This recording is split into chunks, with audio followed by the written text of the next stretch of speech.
Gitu. Baik, Oh ya tidak mungkin. Baik, saya menyapa dulu Pak Abdullah Hehamahua, mantan penasihat KPK yang saat ini berada di luar kota. Assalamualaikum warahmatullahi wabarakatuh. Selamat sore Pak Abdullah. Waalaikumsalam warahmatullahi wabarakatuh. Selamat sore.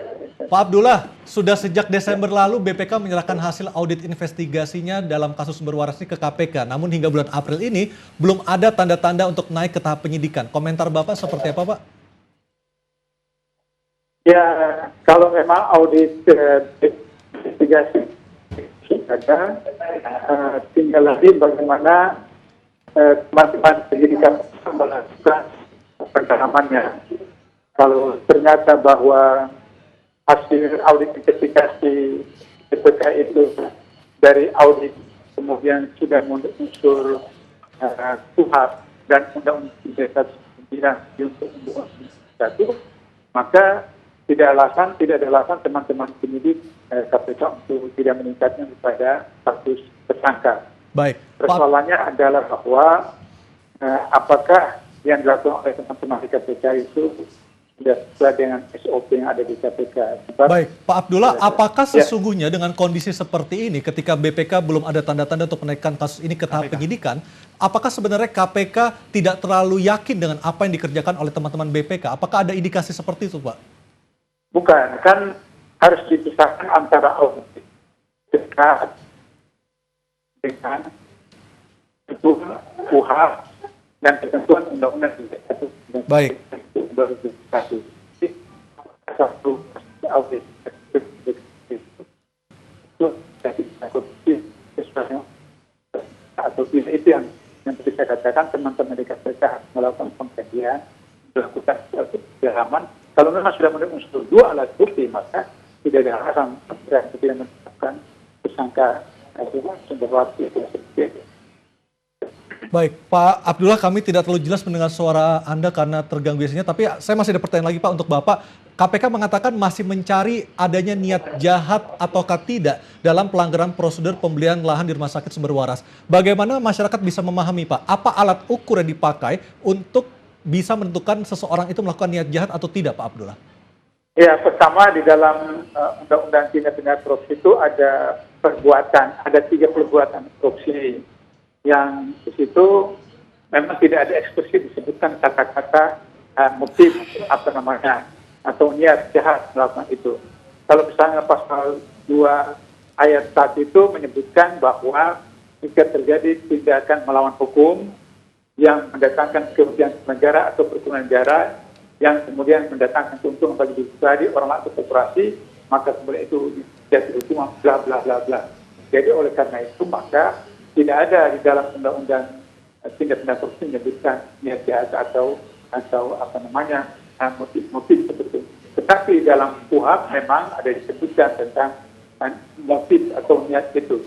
Nah untuk itu maka kemudian pengalaman selama ini di KPK, niat atau motif itu dilihat dari 2 pendekatan. Pendekatan pertama itu adalah apakah ada feedback, ada umpan balik yang diterima oleh seseorang penyelenggara negara. Apakah dalam bentuk gratifikasi, dalam bentuk hadiah, dalam bentuk janji, dan seterusnya. Jadi oleh karena itu mas, apakah uang dari itu merupakan hadiah atau apa, sebab di dalam UNCAC PDP tentang korupsi maka konflik kepentingan itu sangat tipis sekali.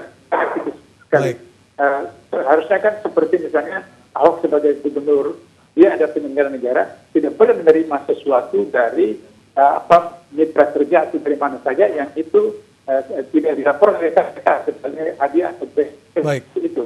Nah, jadi teman-teman penyidik bisa melakukan penelusuran terhadap itu.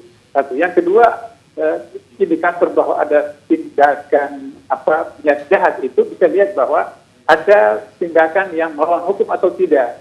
Ada tindakan yang berkaitan peraturan perundangan. Nah, itu saja proses teman-teman juga untuk melihat proses perizinan sumber waras, proses membeli rumah sakit sumber waras itu ada nggak kebijakan, peraturan atau apa ya dilakukan oleh Gubernur DKI yang bertentangan dengan peraturan perundang yang ada, bertentangan dengan peraturan yang apa saja peraturan ada. Kalau itu ada, artinya bahwa dua indikator itu menunjukkan bahwa ada niat jahat.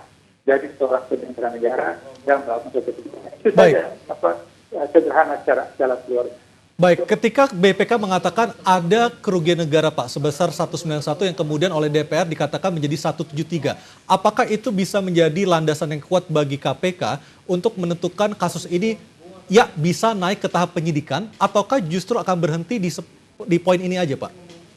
Ya kalau misalnya teman-teman penyidik KPK melakukan pendalaman kemudian menemukan bahwa audit investigasi BPK itu memang real, ada, maka kemudian tidak ada alasan teman-teman penyidik KPK tidak tingkatkan menjadi tersangka Gubernur Ahok.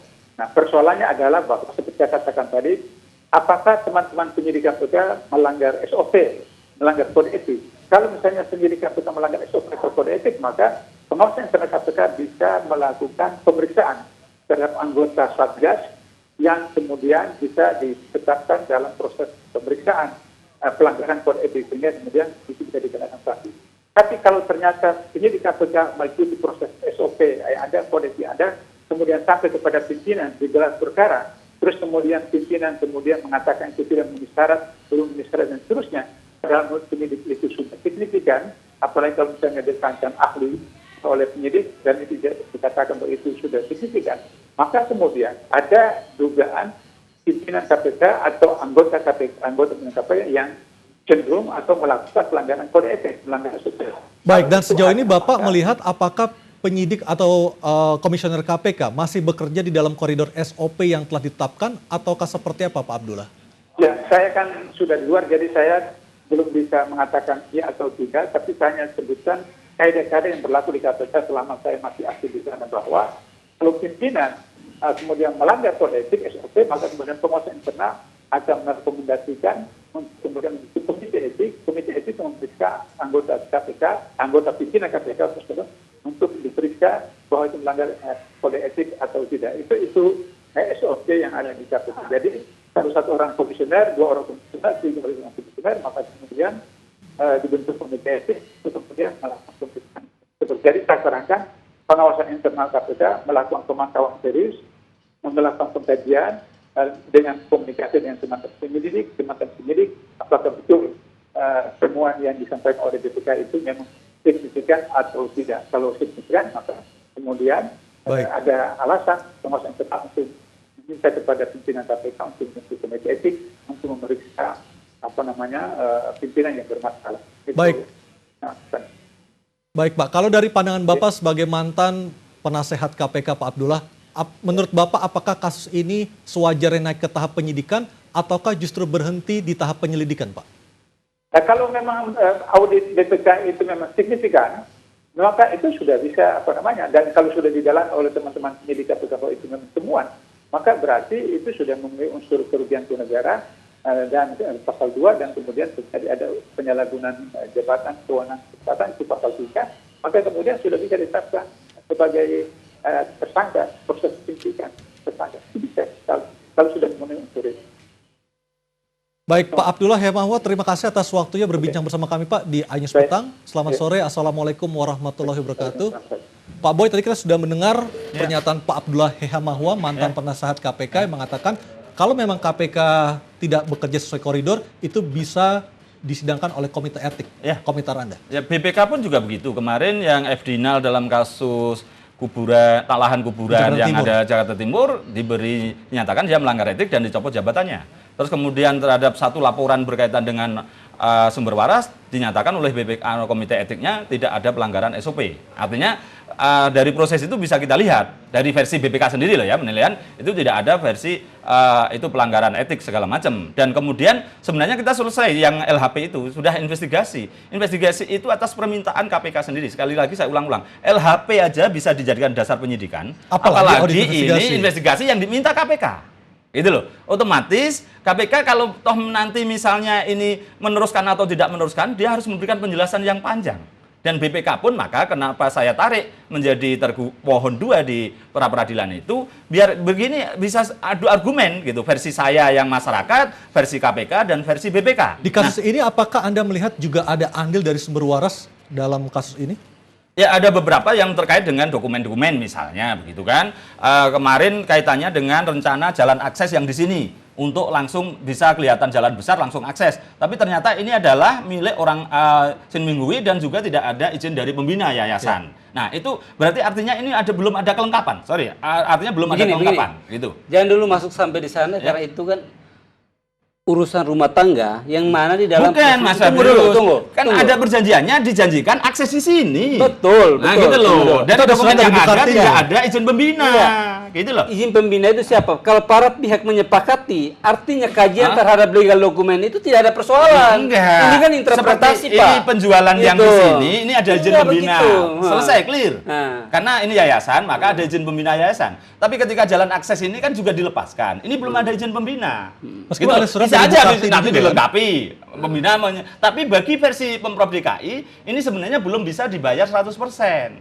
Tadi yang kedua belum saya jelaskan, berkaitan tidak sesuai spesifikasi, udah. Yang ketiga, itu bahwa barang belum diterima 100% tapi sudah dibayar 100%. Gitu loh persoalannya itu. Para pihak taat dan tunduk kepada asas-asas kesepakatan. Ya bisa aja, dari sisi sumber waras tidak ada persoalan apa-apa. Karena dia, oh iya udah izin pembinanya saya selesaikan, diizinkan. Mengapa Pemda DKI terkesan tidak berhati-hati dalam kasus pemberian lahan ini? Siapa? Pemda DKI. Loh karena nampak kelihatan gitu loh ya dari proses-proses yang ada dokumen-dokumen itu seperti Bandung Bondowoso semalam harus selesai nampaknya begitu sehingga kemudian beberapa hal yang sebenarnya perlu hati. Makanya ini berhalusinasi. Oh enggak, itu fakta ada data bukan audit LHP BPK itu salah satu rekomendasi kan minta membatalkan. Sebenarnya kalau itu langsung dibatalkan dan dimulai dari nol dengan semua prosedur dipenuhi, appraisal dipenuhi, bisa aja harganya lebih tinggi loh. Tapi bisa aja, tidak apa-apa. Gitu loh. Ketika uang sudah masuk 750 miliar, ditarik lagi, apakah mungkin? Ya, dari sisi pemerintahan, anggaran itu kan tertib 1 tahun.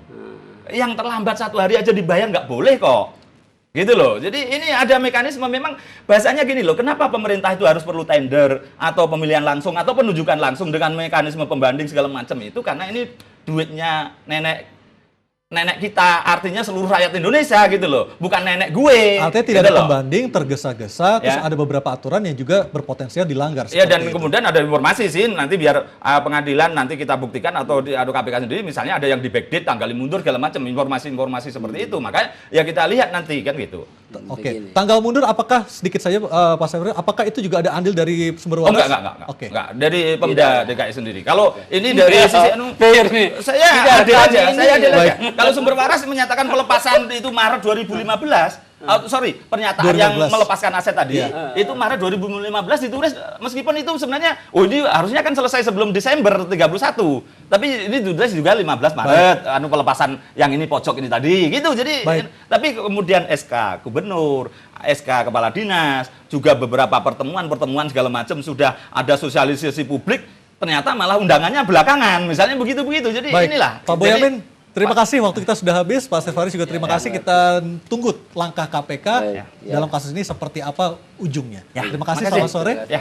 Dan pemirsa, situasi Kota Ternate, Maluku Utara berangsur-angsur pulih pasca bentrokan antara pendukung Ratu Bokinita Budi dengan aparat kepolisian, dan Ais Petang akan segera kembali.